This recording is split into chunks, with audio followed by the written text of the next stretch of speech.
What up, what up, what up, New Gaming Order? We back like Juggernaut bitches for October 1st, first podcast of the month. And I just wanted to not open the podcast with anything morbid, but I can't really help it. But in the news, there was a shooting in Portland, Oregon, and somebody thought they were Call of Duty and went up and killed a bunch of people, 20-year-old student. You know, so my heart goes out to the families, in current events.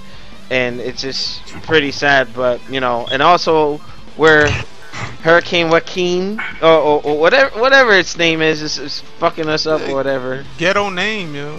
Well, no, that's actually Phoenix, dude. Yeah, that's like what is it, Hispanic or Indian or something like that? It's Hispanic. Okay, Hispanic. Okay, yeah, I'm like, okay, well, it is what it is. But going around the table, I wanted to also thank our New Gaming Order members. We're starting to integrate reviews into our product again. So I did Ride, Kasemi, Goken, and Nelson, who's taking the night off, produced a very thorough, and we were promising that we're going to show you guys out there how it's done. They went into depth. They did 2 versions, which are 40 minutes plus each. So make sure you check that out. That's on newgamingorder.com. But I wanted to open the introductions with Kasemi. What you playing and what's going on, man? What's up, y'all? Happy, breast cancer awareness month. Yeah, oh yes. Break out your pinks. You know what I'm saying? But right now I'm playing some Taken King action right now, working on my hunter on this Nightfall, this Destiny lingo if y'all don't know, but that Destiny, which is actually very good. If y'all actually, I'm gonna go ahead and bring that up. If y'all ain't played Destiny in a while, definitely try, Taken King. It's definitely worth it. But great talk some games, man. Now, I wanted to talk about Destiny, but that'll probably be later on with the whole 10-year plan thing. I wish Nelson was on tonight, but he's a little busy, so we're rolling with the operations. Tacoma, opening comments, man. What's going on? It's the first of the month. Yeah, wake up, wake up. Come on. Get up. It's your boy, Tacoma, back in effect, new location, loving the digs. Go. Damn, he's on the run again. No, he said he got lotion. Still on the run. I'm still on the run. They after me. Oh, okay. So he's in love with the lotion. He said he got some new lotion. I'm like, hold on, what the heck? He's in love with the low. No comment. All right, These ashy brothers off me, man. What's wrong with y'all? Hold on. Wait a minute. We're trying to talk gaming here, yo. Ashy brothers. Oh my goodness, yo. You gotta reword that. What? Hey, man, you gotta wear your skin as is, man. Nothing wrong with being ashy, man. Well, hey. He's slapping that ash dust coming off his hands. Like Ashy Larry, yo. Oh, here we go. All right, Shinmore, opening comments, man. What you playing and what's going on? Happy Thursday, everybody. First of the month. Excited about some fighting game news. Currently playing Tomb Raider. That's it. Boom hater. Dang. All right, cool. And Demizzle of Free Play Mode. New Gaming Order audience and Free Play Mode audience who do watch us, you notice we're doing a lot more collabos because I think it's been helping on both sides of the house. So hey, we're still fam, so to speak. So like, hey, we have a general base network, so we're working to help each other grow. So Demizzle, any intros, what you playing, and any announcements for your channel? What's going on, Free Play Mode people and New Gaming Order people? Just want to give a brief shout out to all of the people who are bracing for this Hurricane Joaquin, getting ready for the floods. Hope you got your food, hope you got your candles, your uninterrupted power supplies, whatever you need. Go out there and get it, because we don't want to see you in the dark, so to speak, because we got love for y'all. Yeah. And don't want another Superstorm Sandy. Definitely not. Yeah. Also, nobody accepted the challenge. I was waiting for y'all on Killer Instinct, Xbox Live, the Mizzle for Rizzle. Okay. The weekly challenge for Killer Instinct is over, but it's a new week and it's a new fighting game. So The weekly challenge is Marvel vs. Capcom 2 on Xbox 360. So if y'all got that, I want to play you on that game. And you know what? And that's staff members can call them out on that challenge. So if you decide to do it, please stream it so we can use it for the channel. no, I'll tape it. If you beat me, even if you lose, I'm putting it up on the channel. If you beat me, I'm gonna call a spade and put it up on the channel. And Dwayne Wade. Yo, Dwayne Wade is no flex in him, man. He's got game. Oh, okay. I'm also playing. You know what? Alright, continue. Unbelievable. Y'all a mess. I'm playing Tomb Raider as well because it was the free game for Xbox Live on Xbox One, and I'm also playing Crisis 3 on Xbox 360 because I never played it before. Okay, good stuff. So, New Gaming Order, let's get started. Now, before we go into our first topic, I'm having trouble with the chat. For some reason, I can't see it. It's like not refreshing. So, I don't know if one of you guys can go to the channel and monitor the chat to see, you know, if anybody's talking, or, you know, a Slinky Jim or normal, you know, viewers, because I want to be able to communicate with them. But without further ado, let's get started. New Gaming Order, I will have you know a little bit of news, which is kind of like a PSA, but we can actually get, you know, Demizzle can probably expand on it a little bit. But we have talked about this in the past on prior shows, that, okay, media is going to change. It might be going completely physical base dissolving at some point. Now, I know that other folks were like other YouTubers, like mainly Review Tech, were saying, hey, you know, disc-based media is gonna go away in the next couple of years, and it looks like it's gonna be around a little longer than we planned, but it's inevitable. It's gonna change. It's not gonna be the standard as to which media is delivered anymore. All right. So with that, you know, a statement was put out, and you can check out. I'll put the link in the description below once we do the YouTube portion. But there's saying, hey, it's gonna be around for a while, according to the GameStop CEO. So I just wanted to know what everybody thought, because we are moving in that general direction. So I wanted to start off with Shin Takuma. Do you agree with the GameStop CEO stating that you know, we're gonna be using disc forever, when, you know, now the connections are getting better and so on and so forth? I mean, what are your thoughts? Well, I want to say I'm between yes and no. Why? Okay. Because we are advancing technology, and everything else is going to be changing with how we do play video games, how we stream, and everything else. We already got the introduction to VR. But I believe people still want this because, you know, what if that actual game that you downloaded stopped working for some reason, or it gets corrupted? You know, you can always re-download it though, but a physical disc has a life expectancy to it. Yeah. You know, so it depends on how long you keep a disc, or you keep it clean, you keep it updated and everything else or whatnot. So you can keep a game disc a while for quite some time now. You know, I still got ancient game discs lying around somewhere that's still in good condition. Okay.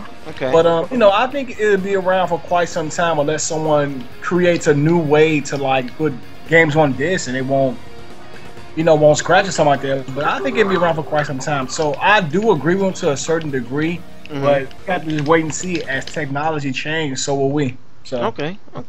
Kasemi, what are your thoughts? Do you think the GameStop CEO is his predictions are correct in terms of saying, hey, these discs gonna be around forever? Well, shit, as long as there's gamers like me around, it's gonna be, because I said it before, we talked about this before. I'm not, really excited about a discless future, if you want to call it that. So I mean, as long as there's gamers out there like me, and there are, of course, that collectors and enthusiasts that like physical things, and I mean, who doesn't? Oh, hold on, what? Oh, excuse me. Sorry.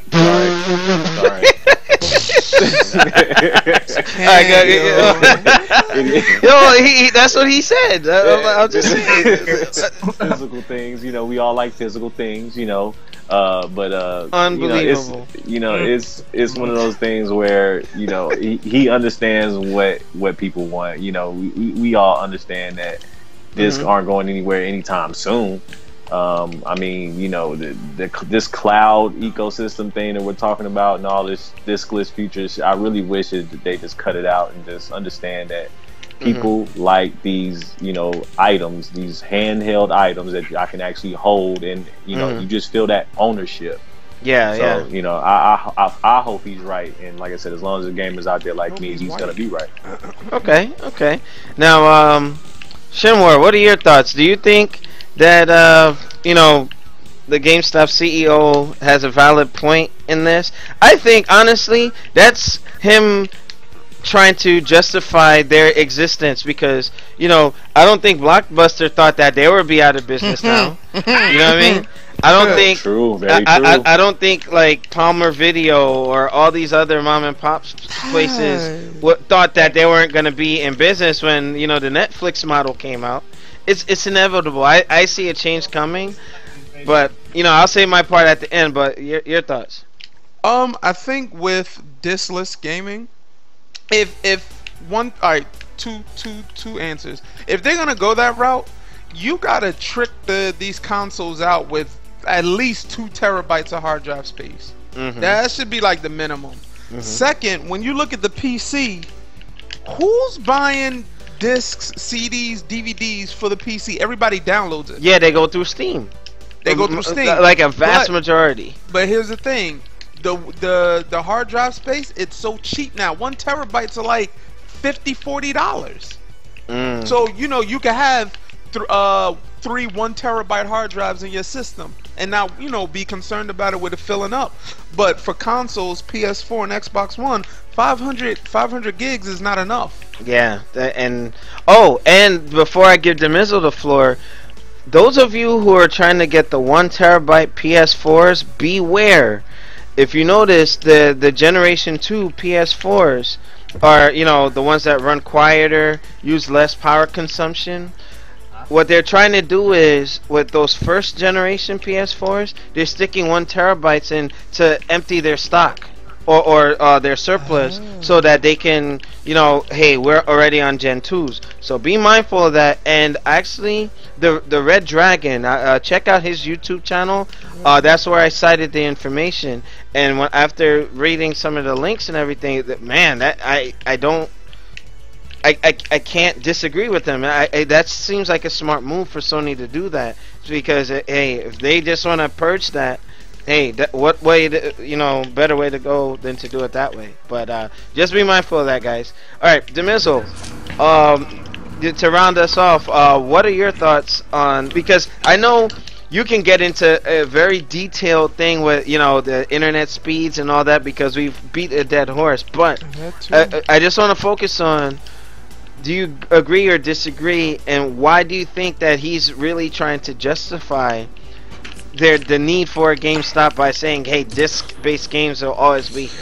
Well, I agree with you in that he's trying to justify his brand's existence, because as you said, like Blockbuster Video and all these other places didn't think that the internet streaming would and like this through mail model would actually work or take hold so fast. I don't agree with that will be with physical media forever.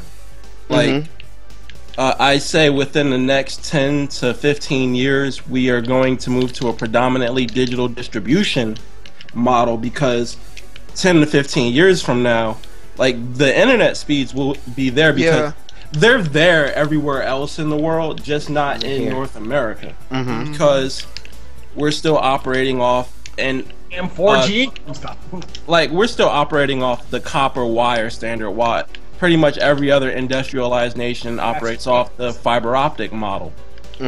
So they have the internet speeds to support a wholly digital distribution model, while we don't.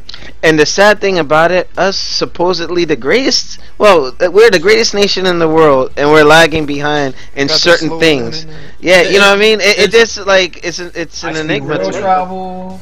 It's how the internet is treated here as opposed to everywhere else.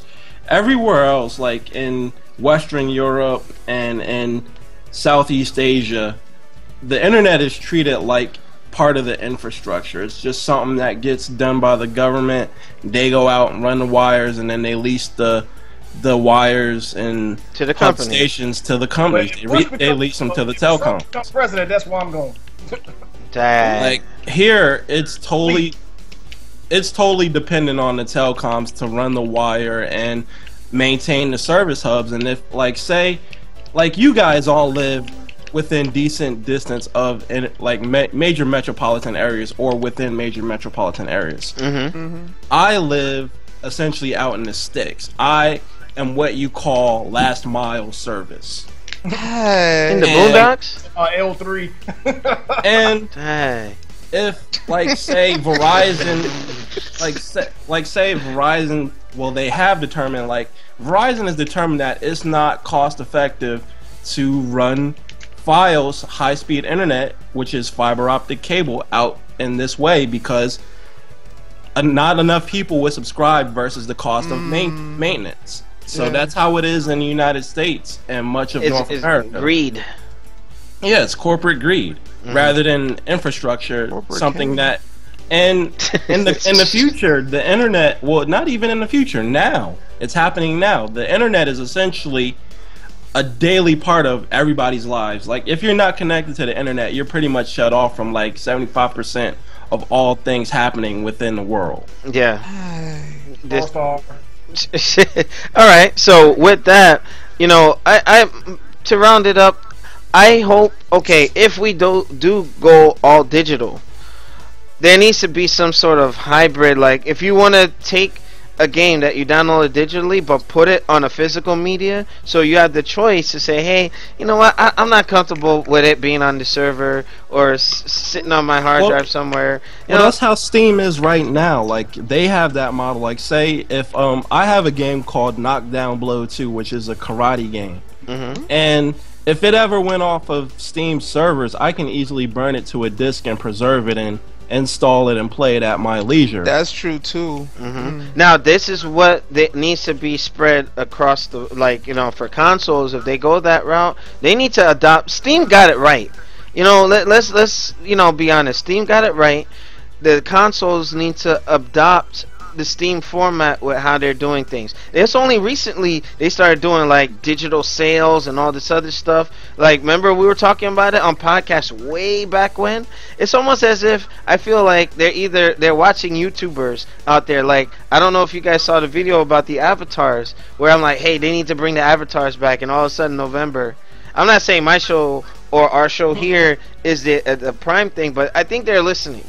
You know, so eventually I'm sure they're gonna get on board. See, but here's the problem with that, Alex. Like, it's easier to do for Steam because the DRM isn't as heavy as it is.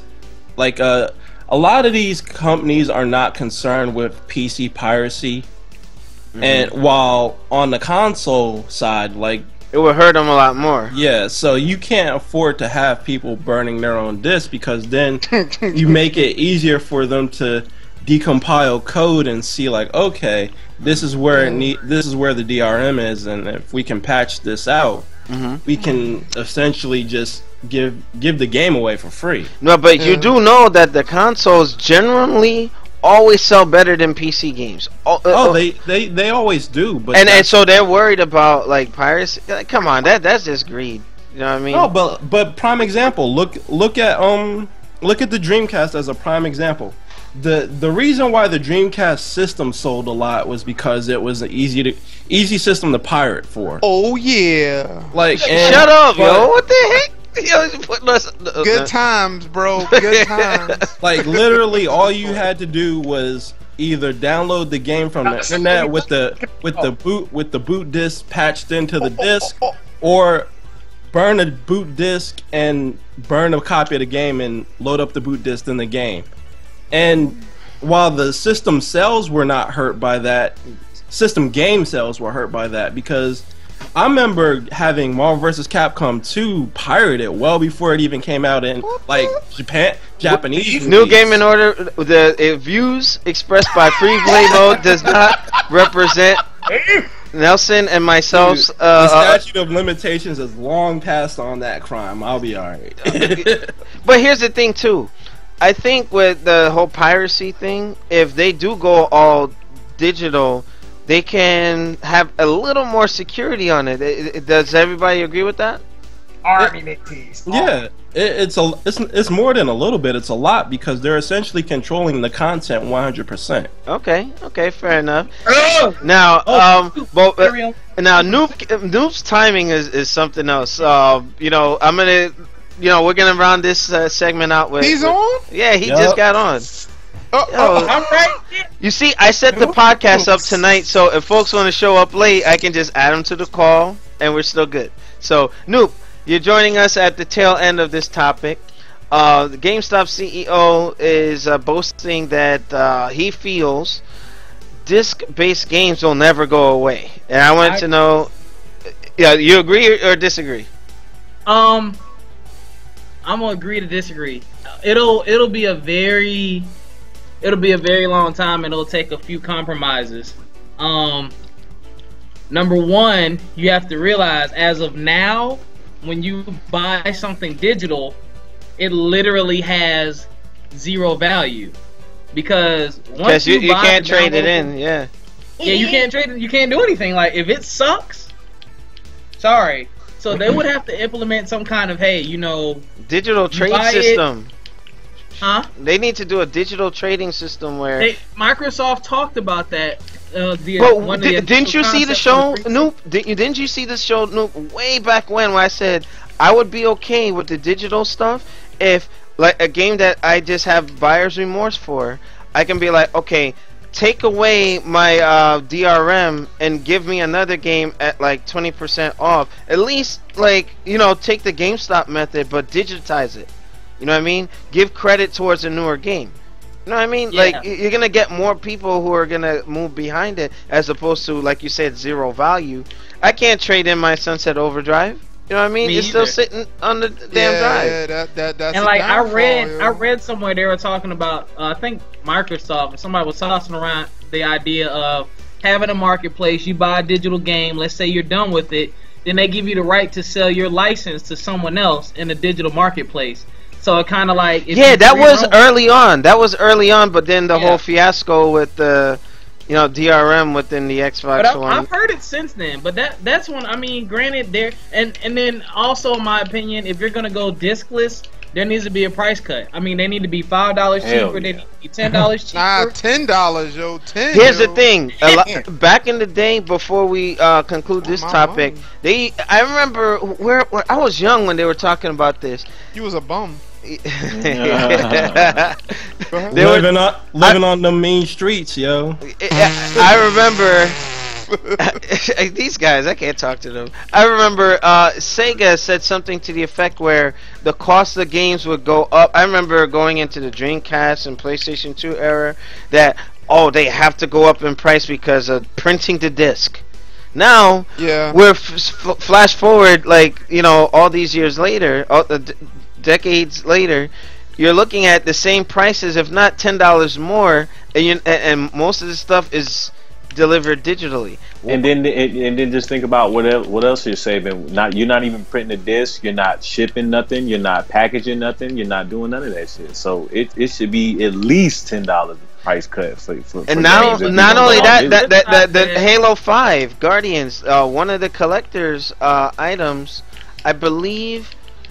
You get a digital code, but you get like a disc with the music on it. Yeah. So I'm sitting there like, they're gonna make a way. They had such backlash. They said they're gonna make a way to where that you can like trade in the code at your local retailer to get a copy of the game. And like, I mean, at the end of the day, I think it's going more and more digital. Like, but we're only gonna spend money on digital titles that we know are gonna make it. Like Halo 5, I wouldn't mind buying that digital.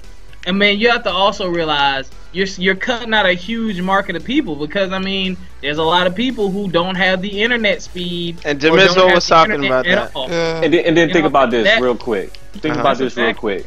quick. What is the whole point of the whole digital system anyway? It's the convenience, right? Like, a lot of people wanna be able to download the game day one. Sony pushes that a lot on the PlayStation Store. I always see day one digital. You know, midnight, play at midnight. Yeah, they do it on the Xbox as well. Like, hell. Yeah, and it's one of the, it's an advertisement. Like, hey, this game comes out at midnight.